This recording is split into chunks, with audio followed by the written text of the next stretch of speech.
Hello, welcome. Hi, Susan. Welcome, Greg. Hello, good morning or afternoon or evening, whenever you happen to be watching this.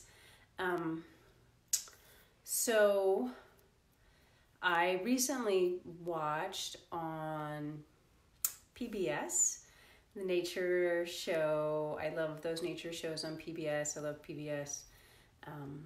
And I watched one on the horse, and it was riveting, full of information that I had no idea about a horse. And I was a horse owner for a time in my young life. And it got me thinking again about evolution. So horses 40 million years ago were tiny, like the size of a small dog. They had 4 toes, maybe 5 toes. I can't remember how many toes. They had toes, not one hoof. And there was an environmental disaster, a volcano erupted or something that changed the landscape. So horses were primarily fruit eaters in like tropical areas of the world. And then with the cataclysmic change in atmosphere, the landscape changed. There were more plains, less forests, and so they had to cover more ground for food. They, in their attempt to avoid predators and their need to travel farther, they grew stronger, longer legs. The 4 toes evolved into the 1 hoof. And interestingly enough, when they showed it on the horse, the 1 toe that was in the middle is the one that turned into the hoof. So the direct pathway from the shoulder socket down to the central toe is the one that became the hoof. And we have similar alignment in our bodies, the middle finger, middle toe going directly to the center of the joint space. So I might bring some of that in on Friday's somatic class. But the point that and there were so many other amazing things about the horse, but the point that I want to bring into our practice is this concept and phenomena of evolution. And horses didn't choose that, but they adapted. And humans have the capacity, as far as we know, to consciously participate in their own evolution. Like the landscape is changing, not only obviously in this time of pandemic, and also obviously in this time of climate change, maybe less obvious to others, but there is transformation of the planet. And if we continue to behave as if everything's the way it's always been, we won't probably do well in the transformation of the planet as a inhabitant of the planet. And so that global sort of interacting, conscious interplay of how we are a synergistic force with the whole planet can be the saving grace of humanity.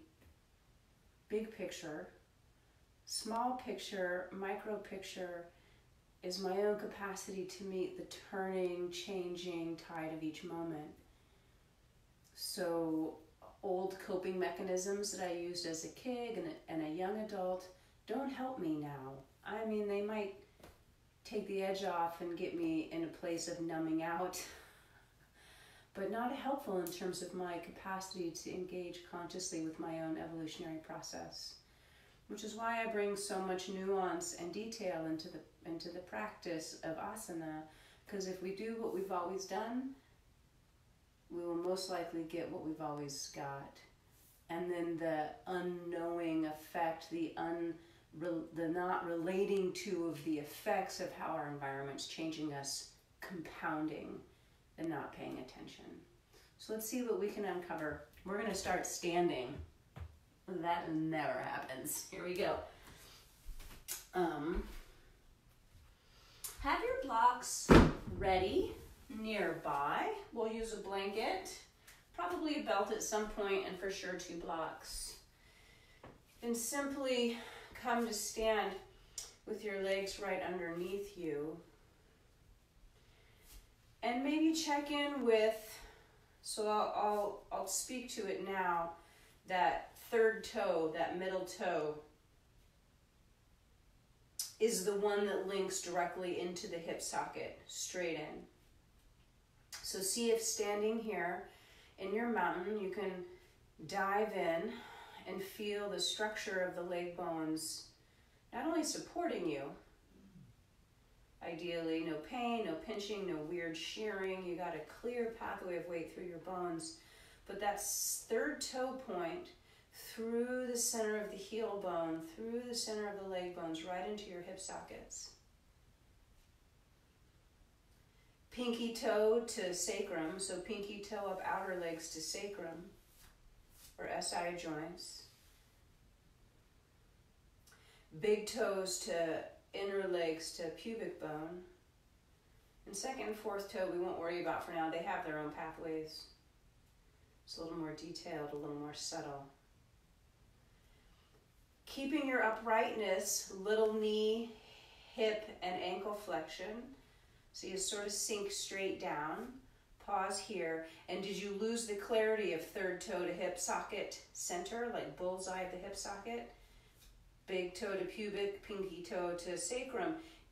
And how it might feel or look if you did is the knee sort of knocked together, or there was some weirdness in the ankles. Re-straighten and re-bend. And straighten and bend. So the movement's only about 4 or 6 inches deep in terms of how low you sink and rise up. I call this the merry-go-round asana.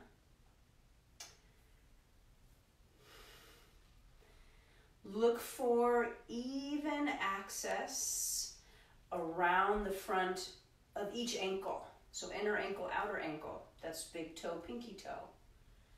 Right through the center of the ankle. And same for the knees. Inner knee, outer knee. Big toe, pinky toe. Inner thigh, outer thigh. Big toe, pinky. Keep feeling these channels. You can take your arms up if you like. And add an oppositional reach through the root. From the root, find the reach. From the reach, establish the root. So it's a two-way street. And the straightening of the legs could now bring you up to tiptoe. And then land evenly through the heel and rebend. Now let's start to take the bend into the spine more. Hips go back. Utkatasana. To tiptoe asana.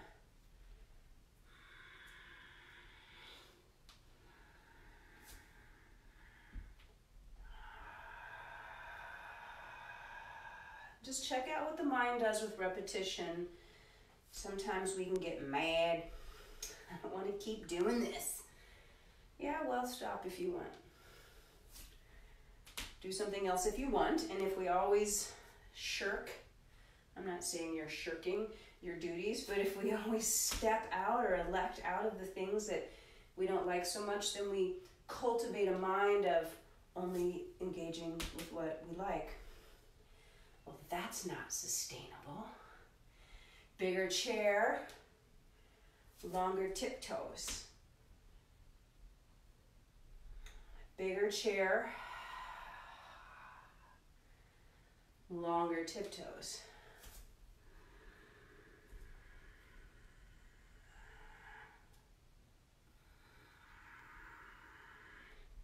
And bigger chair.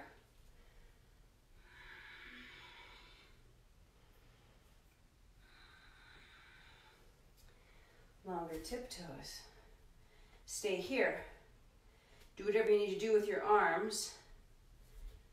Right foot, third toe into the center of the hip socket, through the spine to the arm. Can you pick your left foot off the floor? And stay on your tiptoes. And the answer might be no. But try. Both feet, left foot, third toe, through the main weight-bearing channel of the shin to hip socket. Can you pick your right foot up off the floor?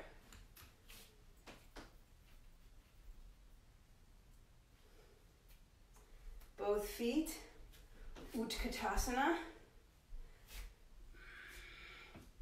Now find your best heavy-heeled Utka. Knees straight ahead. Scoop those sit bones under, but can you unfurl the tail? So lengthen your pelvic floor front to back. Bring arms out, back interlace behind. Fold forward unless you need your hands on the floor. If you need your hands on the floor to support your forward bend, then do that now.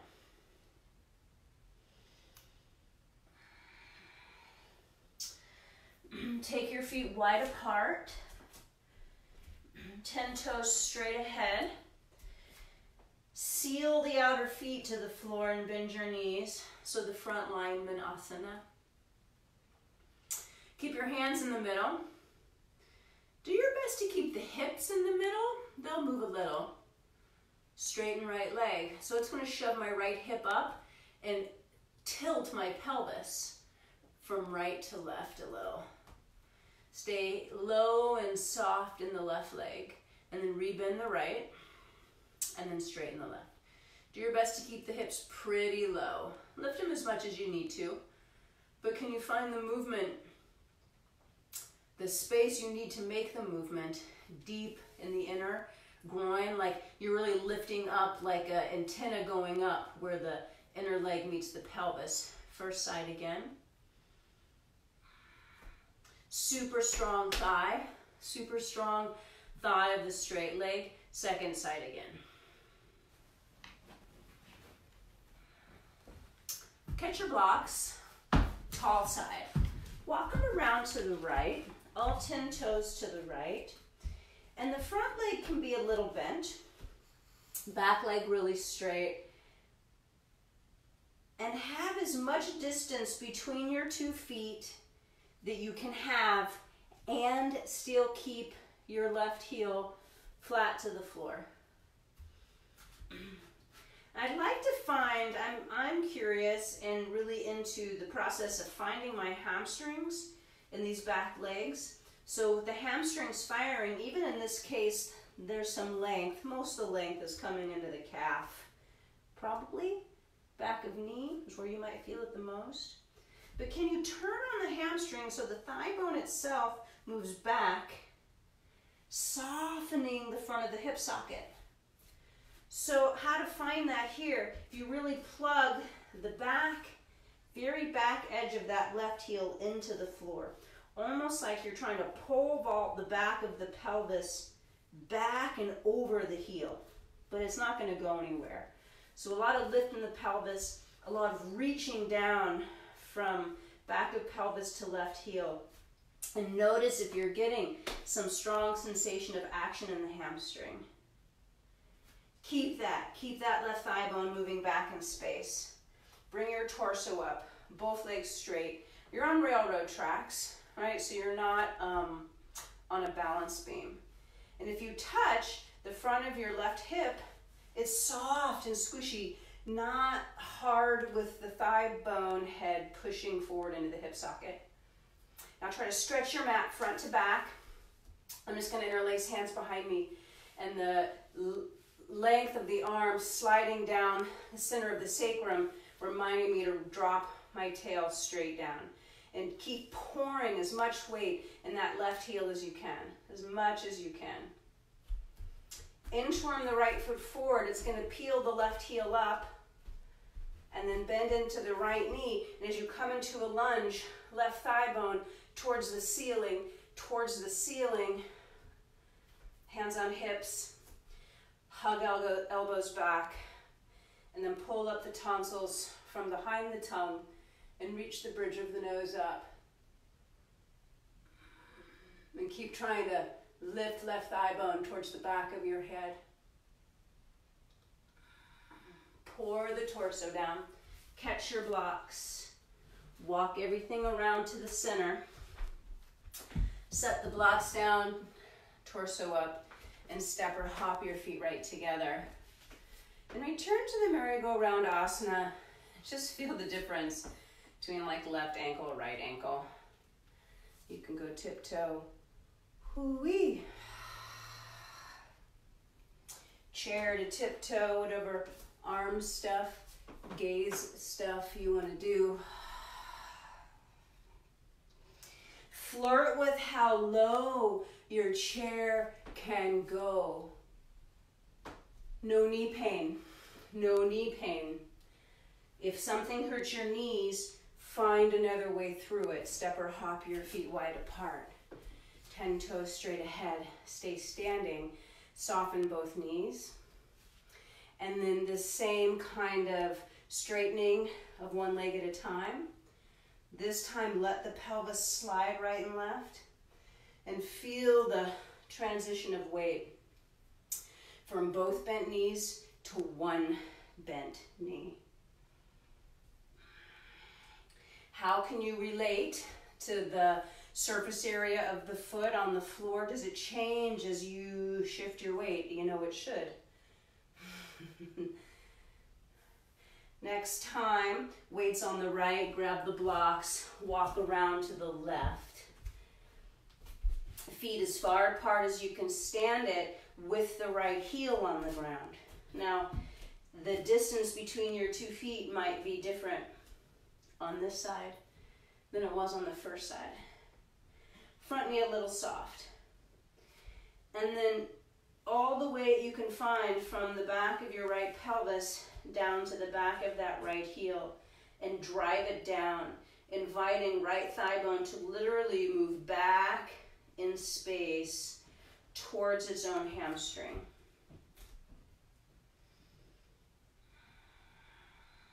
Top of the head reaching forward, tail reaching back, so the line of the spine is lengthening on the horizontal plane like forever.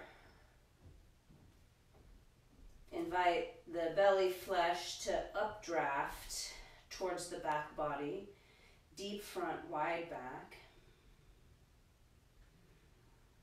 Might feel like you're growing a shoe size with your right foot. Bring the torso up, and as you do, keep inviting that right thigh bone to go back in space, from the back of the right pelvis down to the right heel, longer, heavier, further reach.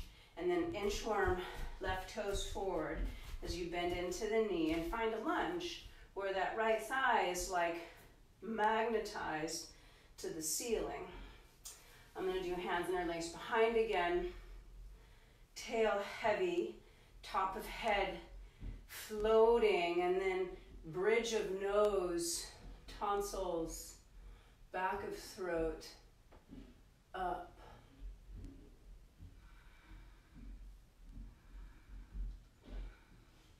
Pour it down. Catch your blocks. Walk hands and blocks to the front. And then stack the 2 blocks so one is flat and one is on its second side. Just behind you in the middle of the mat, and step or hop your feet right together. Take a peek at how low that actually is. Legs right together. If your knees touch before your feet, please don't force your feet together. Just gently gather the legs to the midline, and where they meet is where they meet. Find outer heels to big toe. Third toe tip to hip sockets. Arms up, Utkatasana. And maybe take a peek back there, see how low the block is. Look for it with your sit bones. If your knees get mad, stop at that point. And then if you can, you touch the block with your bum, no weight, and then stand back up. Step or hop your feet wide apart, toes out, hips low. Pause. Outer feet heavier. Pubic bone lighter than tail. I'm going to take this crossed arm position behind me. And then a little bit of that lumbar moves back into your arms. Don't let the knees cave in. Keep lengthening through the inner thighs. arms wide, straighten your knees. Angle the toes a little forward, step or hop. Feet right together one more time. Utka, looking for the blocks with your sit bones. Like that's how low it could be. A little bit depends on your arms. Oh crap, I'm in front of my blocks. I almost lost it. Touch, and then up. Release arms down.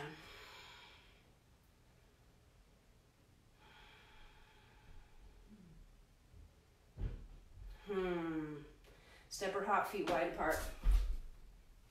Turn right leg out, left leg in. Soften both your knees.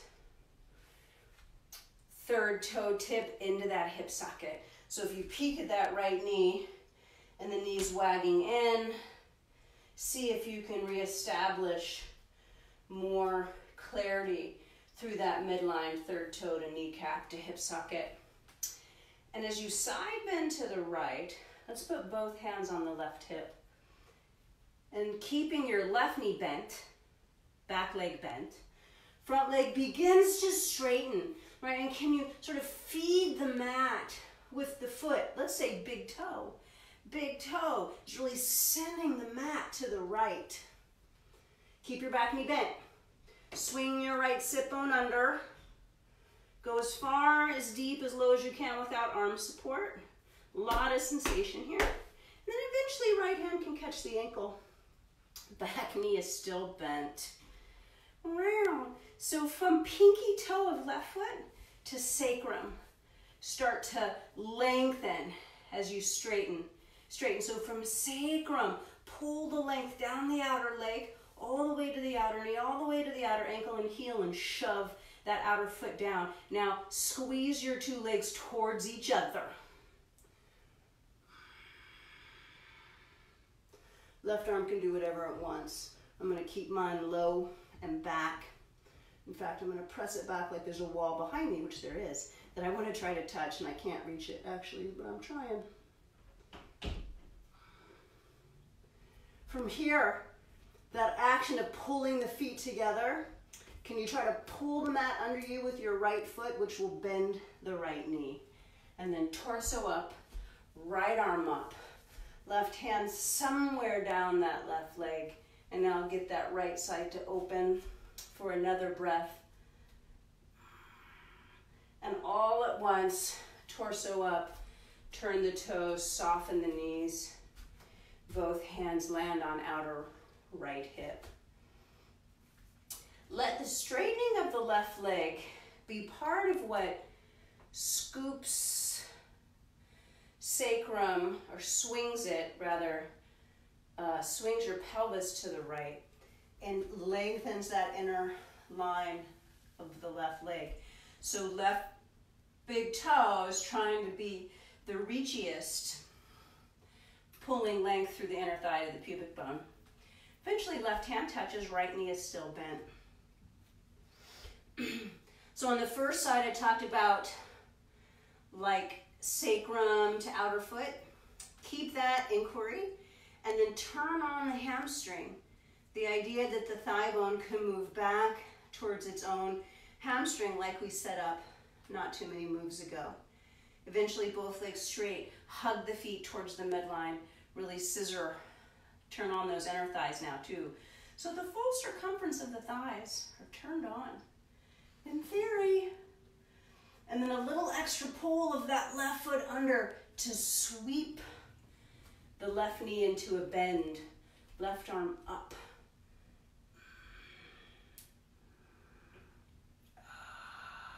And then coming to stand, all 10 toes straight ahead, step or hop, your feet right together, step to the top of your mat if you're not there, and slice the arms up like two palms together straight in front of you, like you're unzipping the wall in front of you, and dive upwards, maybe tiptoe, and then swan dive.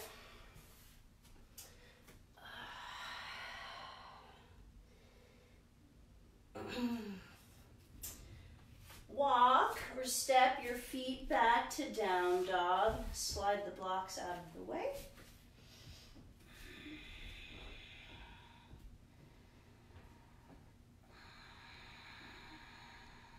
from here. Right foot steps forward, torso up, lunge. Exhale, hands down, right foot steps back. Left foot steps forward, inhale. Exhale. Inhale, right foot. Exhale, switch. Inhale. Exhale. Right foot, inhale. Exhale. Left foot, inhale.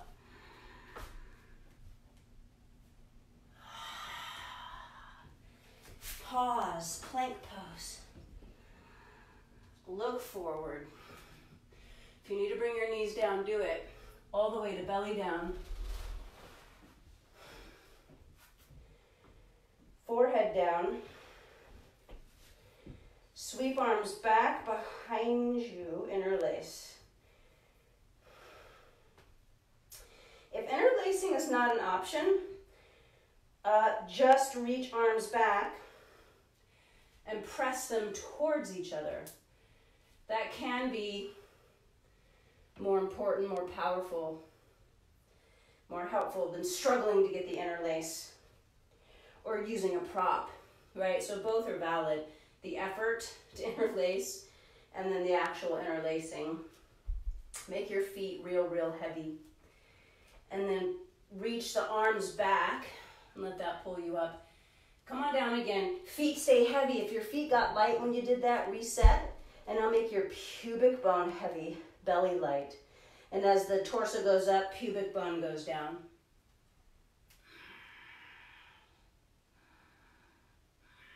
Keep pelvis heavy and roll towards the right with the upper body. So outer left hip stays pinned, and then up and over to the left, outer right hip stays pinned, and then up and over to the right, keep left hip down, and again over to the left, keep right hip down.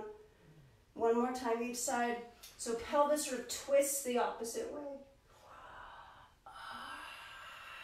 Back to center, hands down. Build the back bend. If you choose, we'll meet in down dog.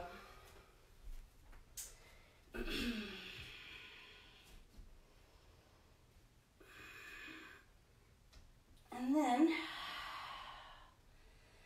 feet to hands. Actually, yeah, feet to hands.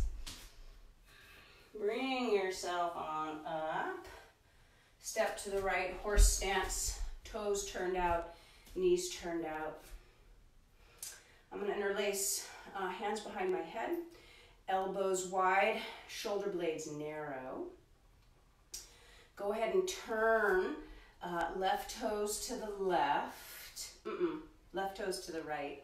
Face your right leg. Find this knee drop lunge. Bring my hands in front of me like a bicep curl, pulling everything towards the navel, including the back leg knee. Stay low with the torso, straighten the back leg, reach the arms back, similar to before. Keep the back leg straight, field goal post arms, lay back like you're catching a giant beach ball, and then back to the bicep curl, knee drop, switch. Stay low with the torso, straighten back leg, arms back. Keep back leg straight, field goal post, chest up, arms up, catch the giant beach ball, and then switch. Knee drop, thinker. I call this the thinker. Stay low like a jet plane. Get long. Field goal post arms. Lay back. And left thigh bone to hamstring. And follow the way through that third toe to hip socket change. Third toe to hip socket.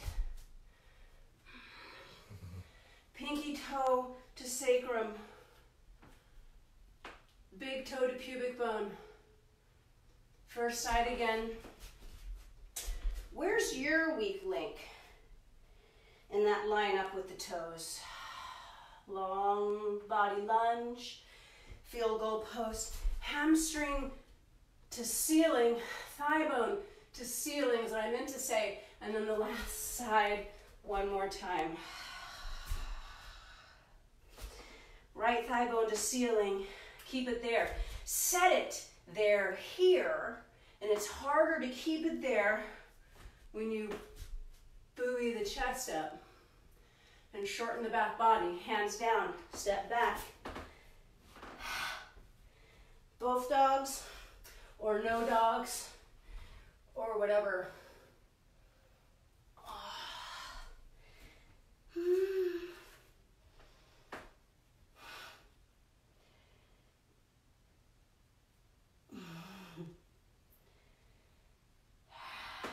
Feet to hands.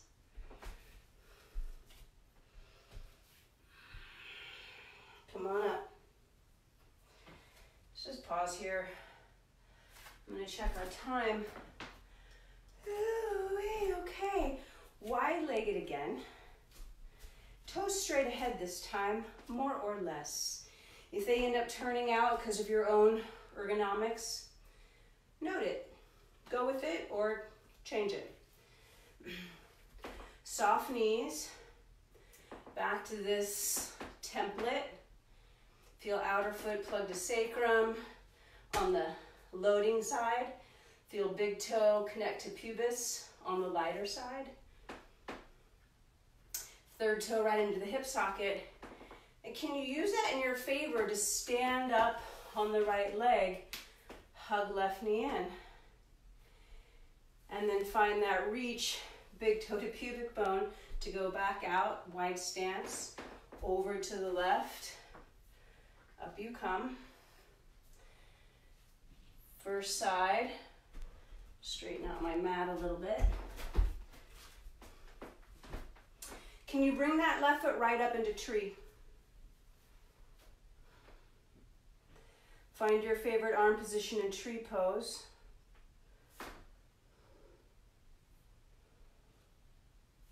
Button down the right big toe, keep it buttoned down. And then lengthen outer hip from pinky toe. From pinky toe to sacrum, and create a little side bend to the left. Can you keep the integrity of the inner leg? Back to neutral. Free the left foot, step it left, all the way over onto it. And can the right foot come into tree?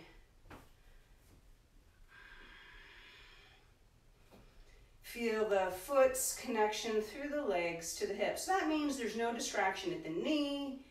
There's no prana veering or shearing or leaking out, in theory. Big toe to inner leg, sustain it, lift it, and then lift more from pinky toe to outer hip. Lift more the outer leg.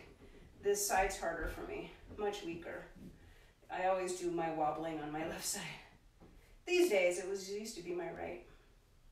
Back to neutral, wide step. Keep going. This time, catch the knee out to the left and really drop the sit bone. Left lumbar, booty flesh, heavy. Back to the second side, same deal. Whatever you want to do with your arms. Back to the first side.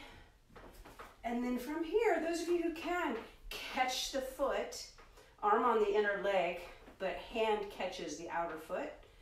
And then Utthita 2. Keep dropping the sit bone back and down, rather. Buttock flesh down, left back kidney flesh up. Can you casually let go? Sweep wide, shift the weight, catch the outer right foot from the inner leg. Utthita 2, certainly just work at the knee if that's where you're at. And then waterfall down the right back side. Just gushing shoulder blade down. Sit bone down. Lengthen the waist. Rebend, replace, wide, pause, step or hop your feet right together. Hey-ya. Just let it wash over you like that waterfall notion.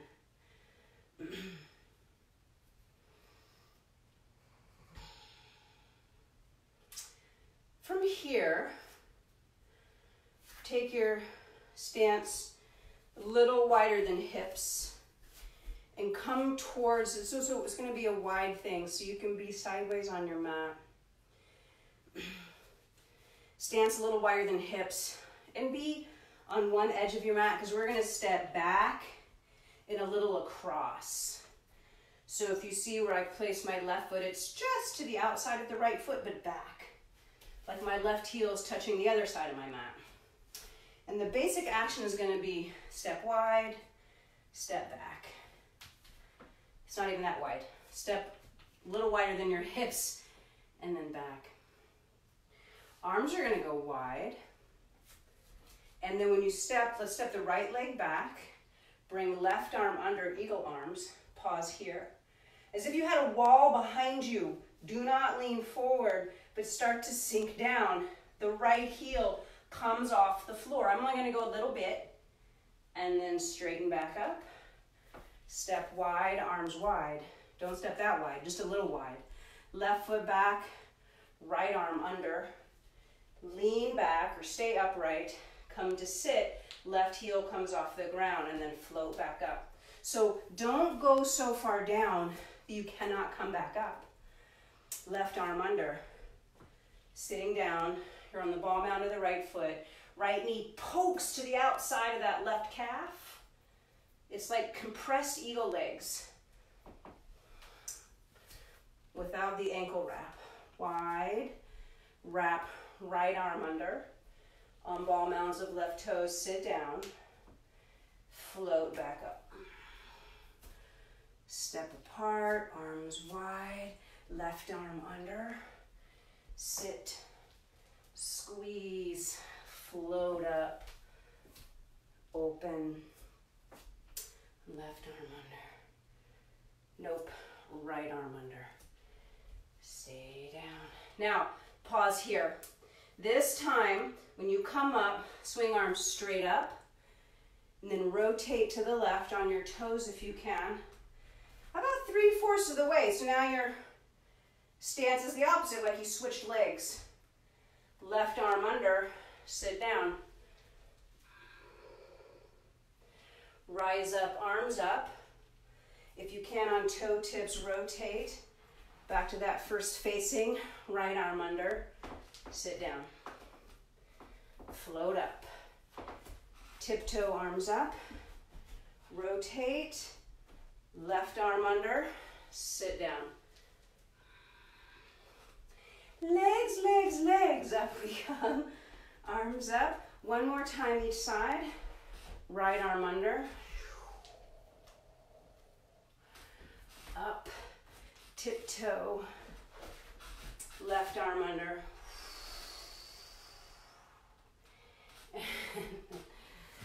Go ahead and neutralize yourself. Face the length of your mat. I'm at the back end. Hands interlaced behind. Bow down.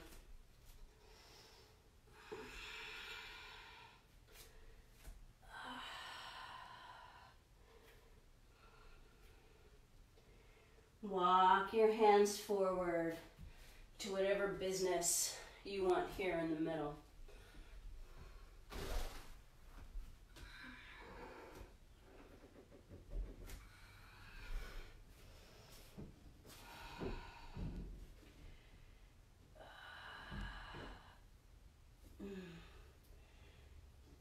And feet to hands.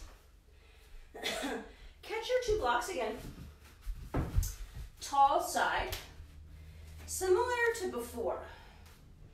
Come way to the top of your mat. So have your right toes actually at the very top. Step your left foot back, far enough back that the two legs can be straight, but that the left heel is on the ground. So just like we did before. Actually, your front leg doesn't have to be straight. Right knee can have a little bend. And left leg, same as before, can you turn on the hamstring? So now for me, it's like third toe tip through the front seam of the leg to the hip socket, and then like sit bone to hamstring to back of heel. So there's this loop. And you're trying to get that left thigh bone to go back in space, so much so that it pulls you back. So with your hands pushing onto the blocks, sweep the right leg back, come to a T shape, straight on that left leg. Bend the left leg, like merry-go-round asana, re-straighten. Bend it, re-straighten it. Lift the belly up and wrap the sit bone down. Move the thigh bone back, rebend. Re-straighten, lift and push back. And again. Now from here with the knee bend, look forward. Maybe you can bring your arms forward and maybe you can straighten that leg again. Vira 3.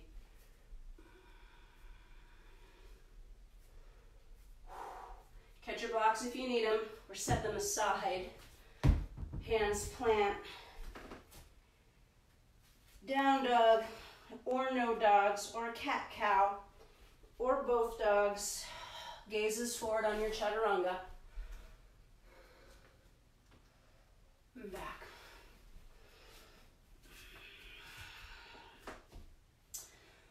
Step your left foot forward. Get your tall blocks. Come to the front of your mat. Way to the front. Plug that right heel down, right leg straight. Left knee bent. Third toe tip to hip socket.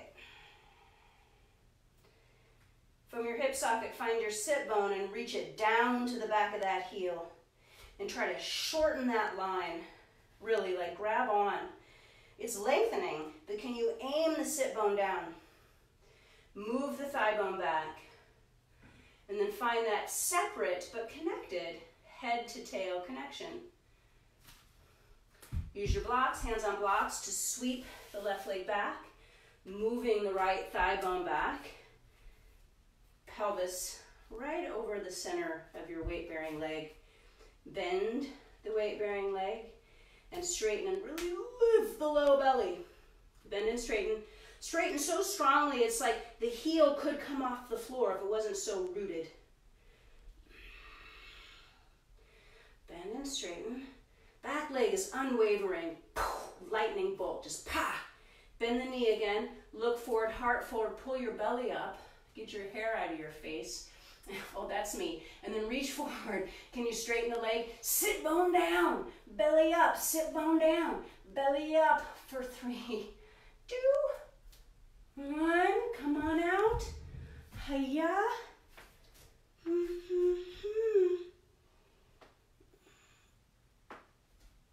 Whatever you want here in the middle.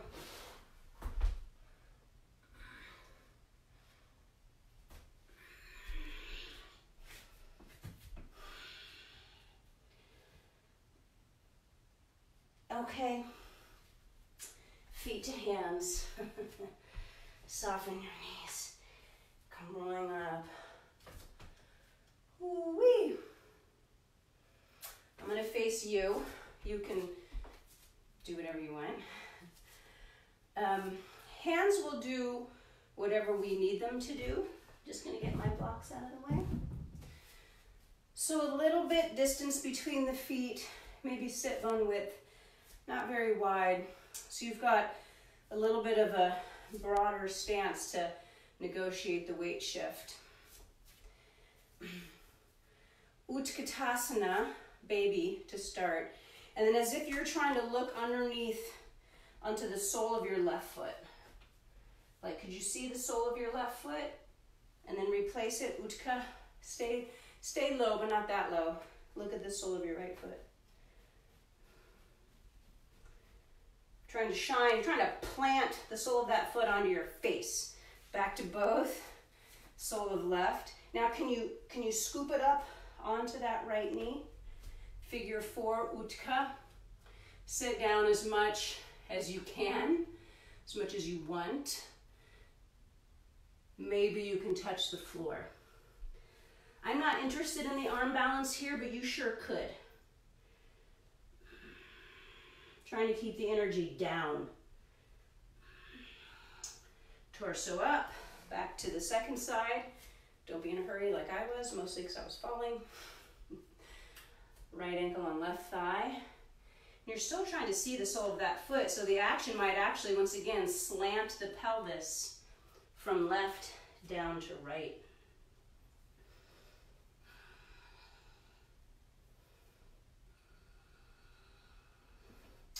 Let's do each side again with a little hang time, once again, down low, whether you touch the floor or not. Another way to do it is to do hands in prayer. Put your forearms on that left leg and have your fingers touch your chest.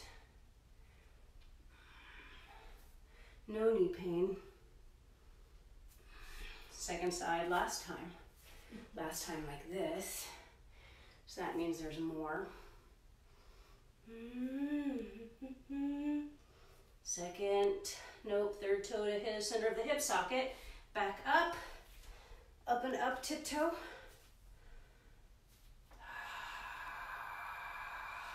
If you want your 2 dogs, take them. Take them right here and now. I'm just gonna stand here. Catch my breath. Talking the whole time is hard.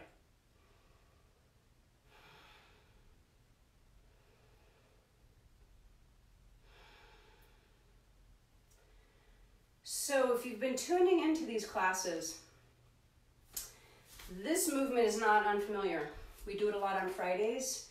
It's the PNF spiral, one of the 4 of the legs. We're gonna sink it into a little flow that I'm borrowing from Shadow Yoga. I think they call it Dancing Shiva, which is sort of cool, but I don't really know if that's what they call it. So from the top of the mat, if we start standing on the right leg, Utka to look at the sole of your left foot, don't land the foot, but then swing the leg out and around, step it behind you without touching the floor, step it behind you, and then land in Warrior 1.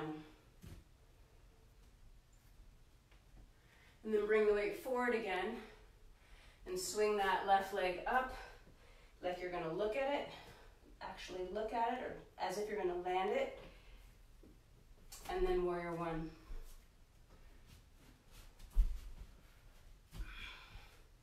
Let's do it 3 more times.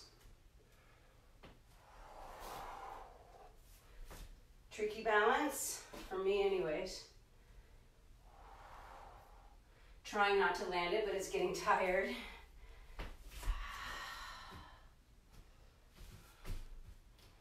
Two more times. Holy legs.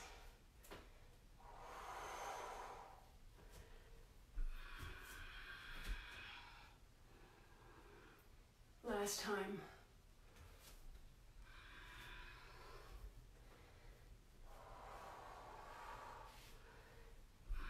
I'm taking this right down. Hoo-wee. Holy, holy, holy.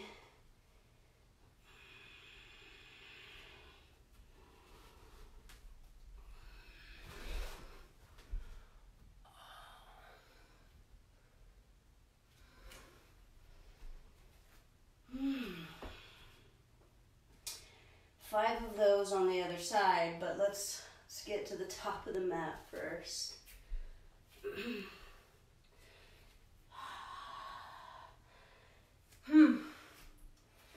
Left leg is the stationary leg. Soften the left knee and try to look at the sole of your right foot. And then swing it back without it landing until you're ready to hit Vira 1.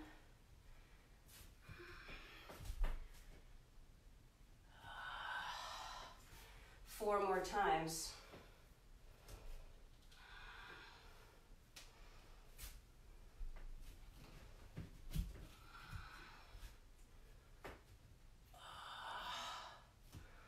Three more times.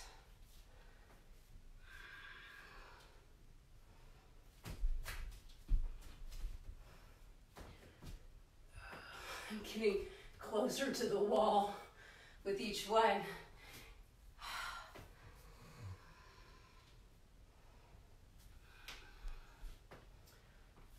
Two more times.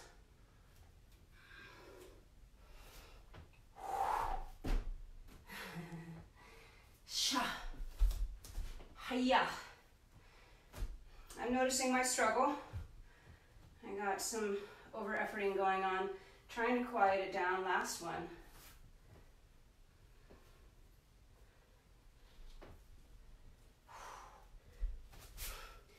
I'm going to come to child's pose.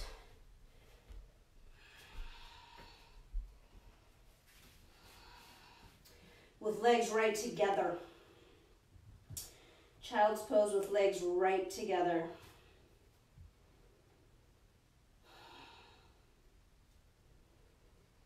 And in particular, legs right together, can you lengthen the inner edges of the feet against each other? So it might be like inner ankles, inner heels, could be touching or very near touching.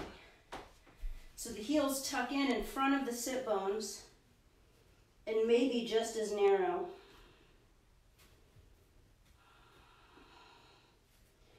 And then do your best to creepy crawl, itsy bitsy spider, your hands way forward. And let the shoulder blades get pulled up your back.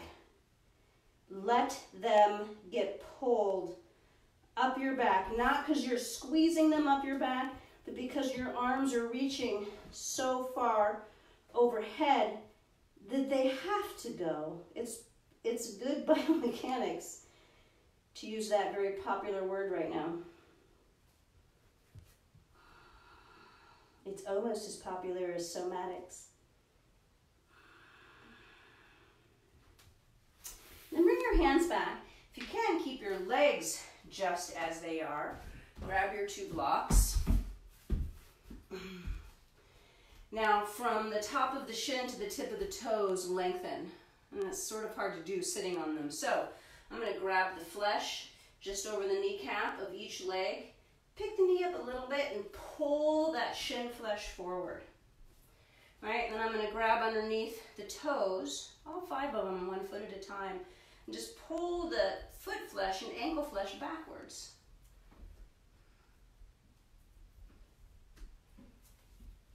Yeah, so that's nice.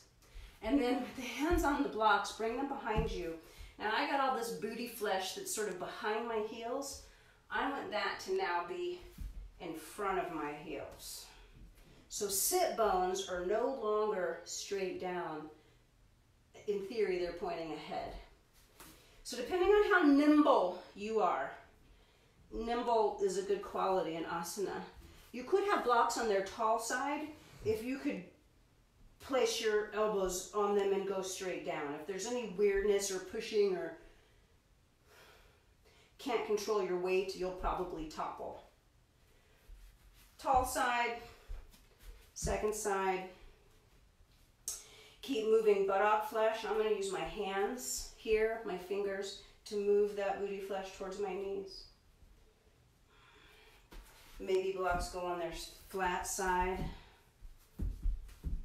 Pubic bone to navel, so lengthen that line from big toes to pubis. Buttock flesh and sit bones towards knees. Maybe you don't even need the blocks.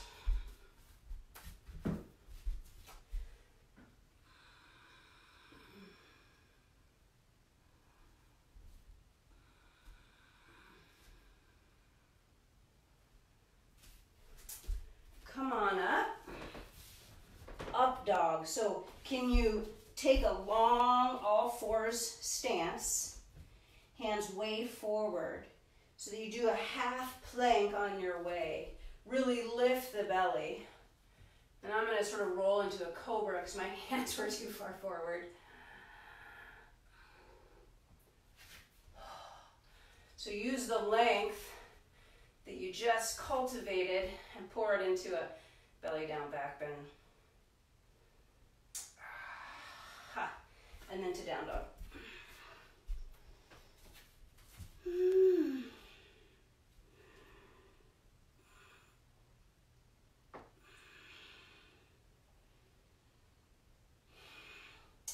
Let's come to kneeling again.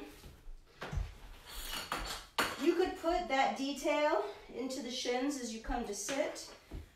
I'm going to, or sit on a block. Like, we're not sitting to do anything special with the lower body now. We're going to touch the shoulders. So if you catch your belt overhead, really important aspect of this particular exercise is the back of your wrist stays long, right? So if you take arms up and the backs of the wrists are curled back, it's gonna not be quite as integrated into your shoulder socket as it could be. So if you make the backs of the wrist long, and you'll forget, I promise you, you'll forget. So I'm here to remind you. Find whatever width, distance between the hands allows you to safely bring the arms behind the plane of the body. And it's because the shoulder blades can squeeze together. So from straight overhead, straight arms, backs of wrist long, to a micro or a little bigger elbow bend, and bring the belt back.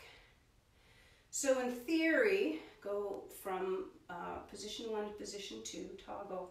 So in theory, the relationship between the humerus, your upper arm bone, and your scapula doesn't change much. The angle, like arms are higher and then they're lower. But the bending of the elbows does not bring more space in the front of that joint, but rather brings more space through the front of the chest and less space between the shoulder blades. So deepen the elbow bend if you can, squeeze shoulder blades together, and eventually treating it like a lat pull-down bar. So you punch up, backs of wrist long, pull back and down. Try not to chicken head, funky chicken your head forward. Don't do that. Hoo-wee, getting a little burn, a little muscle fatigue. I'm going to pick up the pace.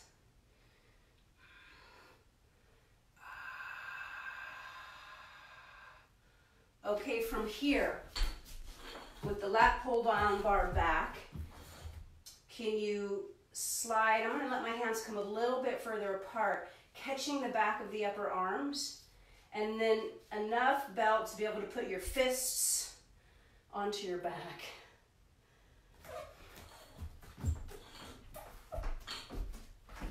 Come to high kneeling. Fists at the top of the pelvis. 10 toes straight back. Get clear about that third toe tip to hip socket. Pinky toes to sacrum. So if we want a wide sacrum, reach your pinky toes, sweep the pinky toes wide. If we want a long groin, long psoas, reach the big toes straight back. Don't let the big toes turn in towards each other. Right? And then bring the pelvic belly back to where you think your fists are. And then reach the heart straight up, front teeth straight up, chest straight up. And the fist can punch into the pelvis, and pelvis stays in place. Maybe it moves forward a little and climb up and up and up and up.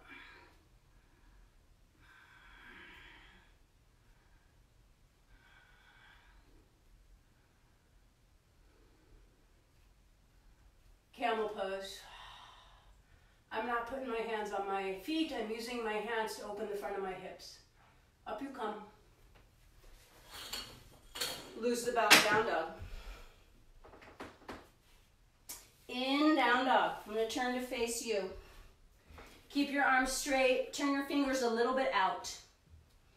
Have the thumb knuckle the same width as your collarbones, right? So thumb knuckles straight down from the inside of that shoulder joint. And then can you push the floor away so it brings the shoulders towards the head, and then relax that some. And then push the shoulders, push the hands into the floor. Lengthen tail away from the push. So as much distance from tail to hands, and then soften. This time bend the elbows a little out to the side. And then so it's the same deal, but now pushing instead of pulling. Push and reach, and then bend and soften. And push and reach, and bend and soften, and push and reach and bend and soften. And this time, push and reach so much. Look to your hands. Bend the elbows, point them to the floor, and bring your elbows down. Elbow dog. Tuck your chin, reach the tail back and back and back, and glue your thigh bones to your hamstrings.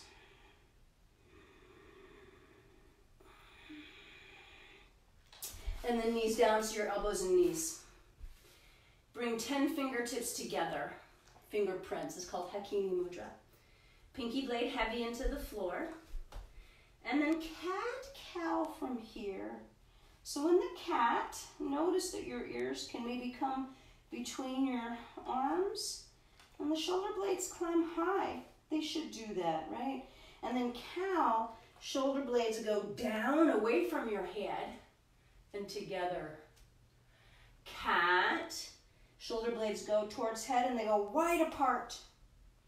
And then cow, shoulder blades go down the back now and towards each other. Cat and cow. And then down dog. And then left leg up, down dog. Now if you have a wall nearby, just go ahead and walk your dog over to that wall. Have your hands about 4 inches off the wall. One clear line from hands to left foot. Bring your shoulders over your wrists. And keep pushing the floor away, but look at the floor. Look in the direct opposition of your left foot. And then the right knee is quite bent, like a spring loaded, and then you swing up as you launch. And then you keep your gaze down at the floor and look for like one through line, say from the tip of your nose to the tip of your tail. And if you can find that, find the sacrum, the hip sockets, the connection to the toes. Second side. Nose tip to toes tip, and then point the whole thing straight up. If you don't have a wall, simply a 3-legged dog.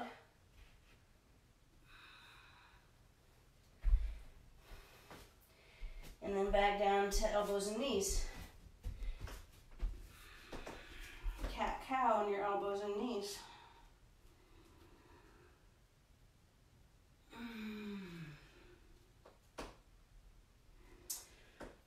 Pour your hips onto your heels, sit up. Fiery. Catch your blocks. Have them about as wide as your mat. Or so your hands can be under your shoulders. And I'm going to curl my fingertips over the block, like tiger grip. And then can you simply step your 2 feet forward, so bent knee like a tabletop. Hips up, shove the blocks down. Maybe bring the tonsils back a little bit so the face can shine straight up, strong in the neck. You could keep the chin to your chest, that's going to be easier. Hips up, and then hips back without letting them touch. Punch the legs straight. Inhale. Exhale. Lift the navel, lift the pelvic floor, keep it lifted. Inhale. Exhale, lift, lift, lift, lift. Inhale. Exhale. Again.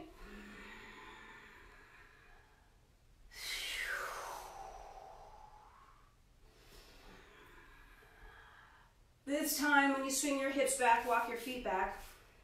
Can you put yourself into a squat if you need the block to sit on? It's right there. I'm going to sit on it just because I'm tired.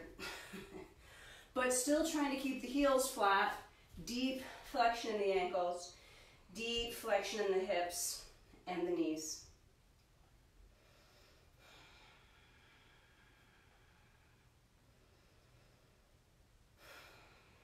Forearm balance. So again, if you don't have a wall, you could do the elbows and knees cat-cow. You could do elbow dog, one leg up. Flirt with kicking up. But if you've got a wall, then you've got loads of support.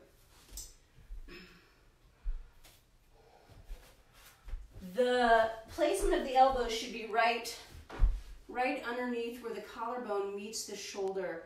So this technique of catching opposite elbows isn't true for everyone. It's an easy shotgun thing to teach and say this is it, but this isn't it. This makes my elbows too narrow for my broad shoulders. So better to know yourself, inner elbow to the socket where the collarbone meets the shoulder. You can feel it, it's way out here. So set it up. I like to do fingerprints together. It's called Hakini Mudra. And so you want to push the floor away with your elbows. Make the outer wrists heavy. Shoulder blades definitely climb up, but keep them wide, right? And you take one leg up and it's the same deal. You just look for that wall if you're using a wall. And you're looking for that one line from nose to tail.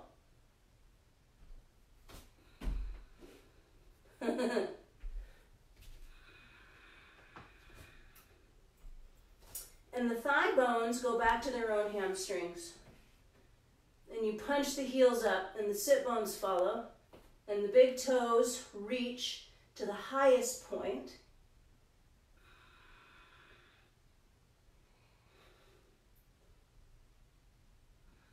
Give both legs a try.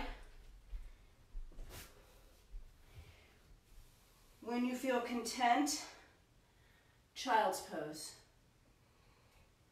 Child's pose.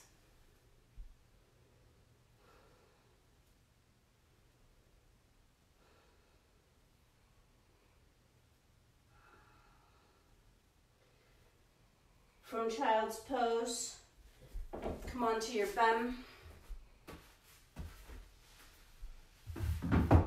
Come to lay on your back. Have your feet as wide as your sticky mat with your knees bent. And let both knees tip to the right.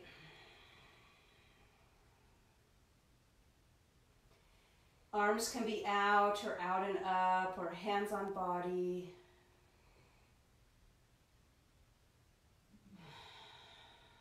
The knees to the left.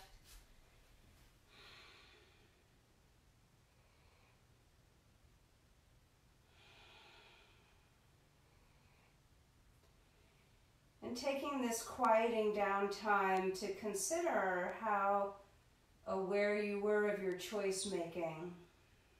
Right, at each option to feel something, were you placing conscious engagement in the gap of direction and action, cue and follow through? Bring your knees up. Curl everything in, baby ball. Good hug the knees. Nice tight squeeze. And then for resting, I'm going to bring the blanket on to my mat. It's folded up in a skinny rectangle. And I'm going to just put it like behind my back ribs. Bottom tips of shoulder blades are on the blanket, but my shoulders are not. Shoulders are draped over. Neck has its natural curve. I got field goal post arms here. The blanket is just under my mid ribs, mid to low ribs. Shoulder blades, bottom tips of the shoulder blades are on it. If you'd rather have the blanket behind your knees, go there. And you feel into all the pranic particles landing, settling, quieting down.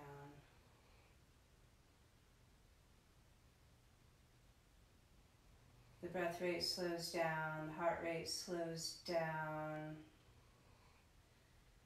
The demand the muscles were making of the blood flow and the nervous system all goes quiet. But the byproduct's there. The byproduct of what you did with your muscles is still there, sort of still being digested.